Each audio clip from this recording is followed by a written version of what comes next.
Good evening, and thank you so much for joining us tonight. At-home COVID-19 testing is becoming more popular as the pandemic continues. But what role should at-home testing play in overall COVID detection? Alyssa Williams spoke to healthcare professionals on when we should utilize at-home testing and how accurate at-home testing can be. With the recent surge in COVID-19 cases, people are turning to at-home COVID tests for convenience and quick results. But are they always accurate? Infectious disease specialist Dr. Ferris Cotter seems to think so. People who go to school, let's say, and people who report to work, they can be tested by a home test every 3 days. And then some studies have shown that 3 home tests repeated every 3 days are equivalent in sensitivity to 98%, like a PCR. Dr. Cotter adds that if you test negative with an at-home COVID test but feel suspicious of the result or are still symptomatic, it is best to self-isolate for 1 to 2 days and test again. Meanwhile, Dr. John Jones at Primary Care Centers of Eastern Kentucky says you should not solely rely on at-home testing for reassurance. The at-home tests, I would say, are probably kind of comparable to the rapid screens that some of the clinics have. You have the results back in 15 minutes. And we see false positives and false negatives on a daily basis. So it's really one of those tests. It's hard to count on that for your diagnosis. Both Dr. Cotter and Dr. Jones agree that at-home testing has its upsides, but Dr. Cotter says at-home tests should be just as affordable as a PCR test. If you ask me what else can we improve, is we can hopefully these prices will get lower so people can afford them and be able to test in their convenience.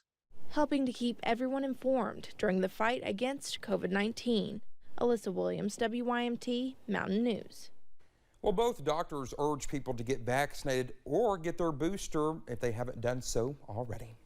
Well, doctors say Lexington's emergency rooms are overwhelmed from people trying to get COVID tests.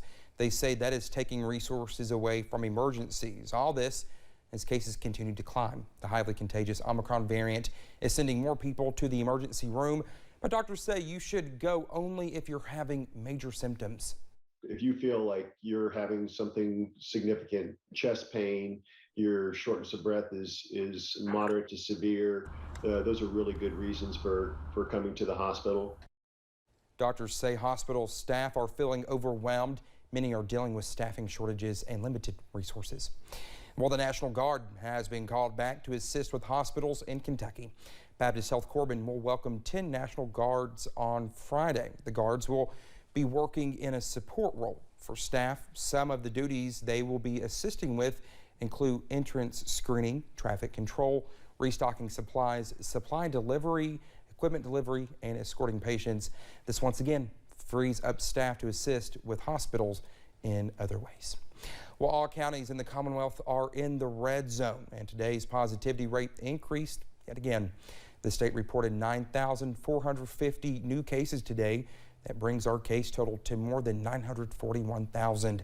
There were 9 new deaths as well, putting the Commonwealth's death toll at 12,434. The positivity rate is now at a record 26.79%. You can always find the latest COVID-19 information on our website at WYMT.com.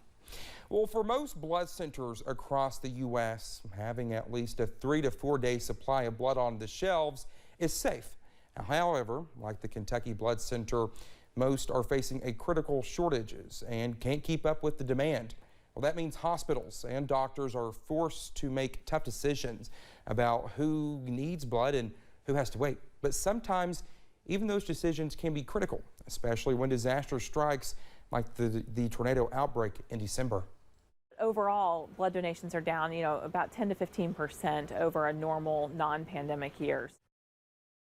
While blood centers have seen a decrease in new donors, the biggest hit comes from canceled blood drives due to the weather or the pandemic. A bill that would give Kentucky schools more flexibility to deal with the COVID outbreak passed at the Senate today. Now, State Senate Bill 25 will allow individual schools to use up to 10 remote learning days instead of an entire district calling off. This is in addition to the 10 non-traditional instruction days allowed through the Kentucky Department of Education. The bill passed 31-2. It now goes to the State House.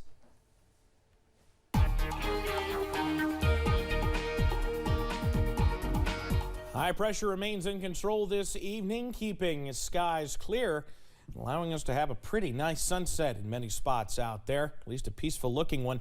From our camera at London Corbin Airport, you see we're sitting at 37, so we are a bit above freezing. You see the plane there having just landed or is about to take off. Either way, you can see what's left of that sunset continuing there on the left side of the screen. Downtown Whitesburg, a peaceful scene as well. Down Main Street, there snowflakes are still up there on the light posts. Always a good sign to see. Mid-30s out there. It's pretty dry. That's why we're not seeing any of those clouds, because we're dealing with dew points in the low teens. A dew point of 11 means we have very little moisture in the air. Temperatures remain in the mid to upper 30s at this hour. We'll cool off a little bit as we head into tonight, at least a little bit more, thanks to clear skies. High pressure, though, shifting off to the east.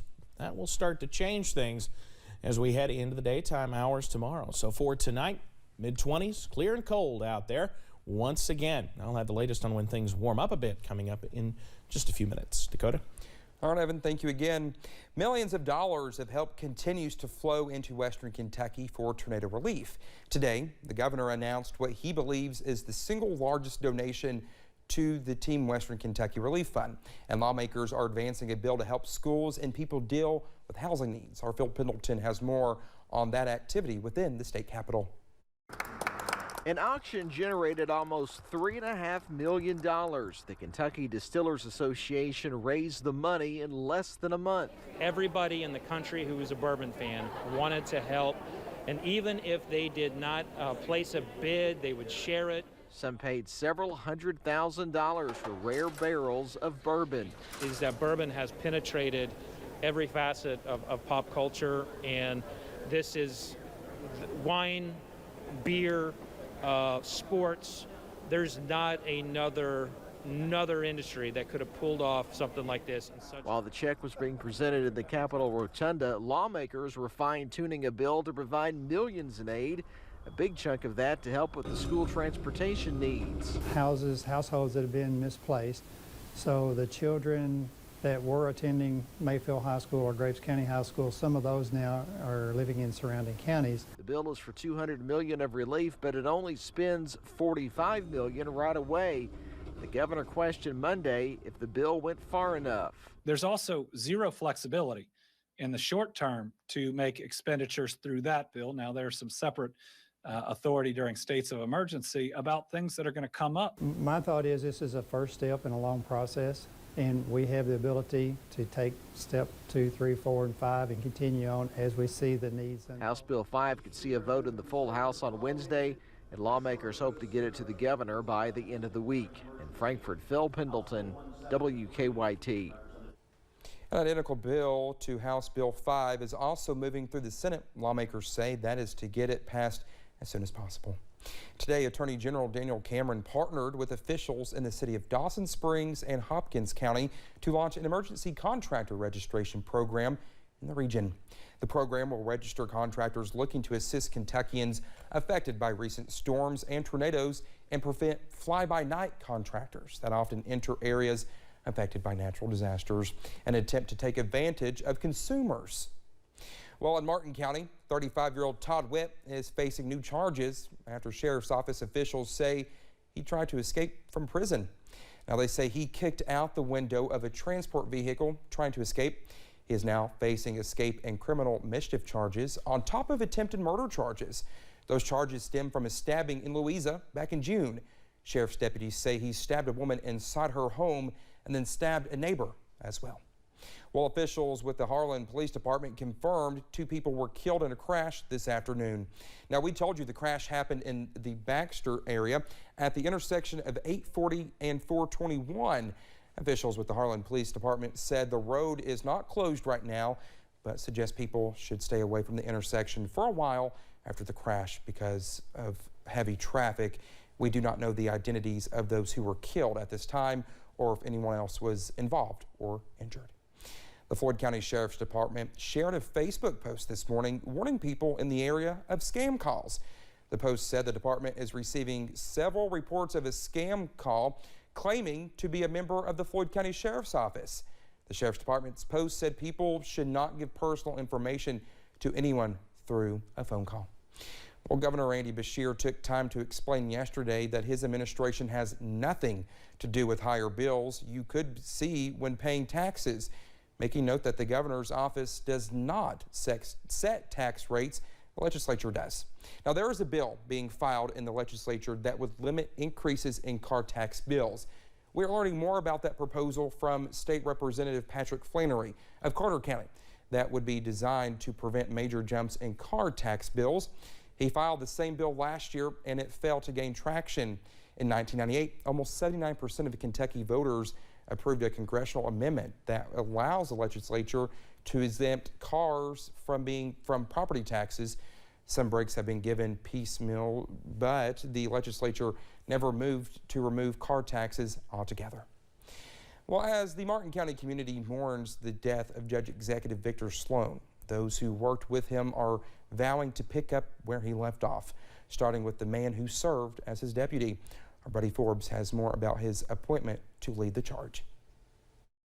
The death of Victor Sloan left a seat and big shoes to fill. So Victor and I did share a lot of the same visions and goals for the community. That's part of why he brought me on board. As Colby Kirk steps in as the interim Martin County Judge Executive, appointed Monday by Governor Andy Beshear. So I really look at Martin County as a model for tourism and economic development hand in hand. With plans to continue Sloan's work, focused on economic development, infrastructure, and adventure tourism. I think Eastern Kentucky is changing as a region. Force of the coal industry has kind of waned in previous years. We've seen communities reinvent themselves. There are clusters of growth in the region. Saying there has never been a better time for Martin County to seize every opportunity and let the vision he shared with Sloan become a reality. Martin County is a prime opportunity for new growth in diverse industry. From preservation of the past to planting for the future. There are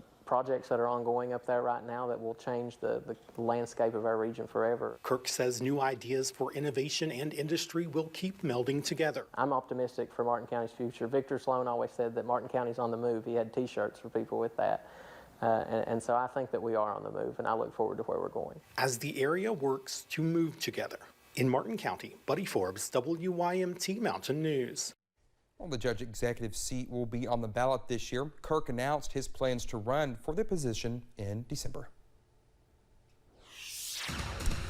And we're keeping things mild for the midweek, but I'm also watching for the potential return of showers later on. I'll have the very latest straight ahead.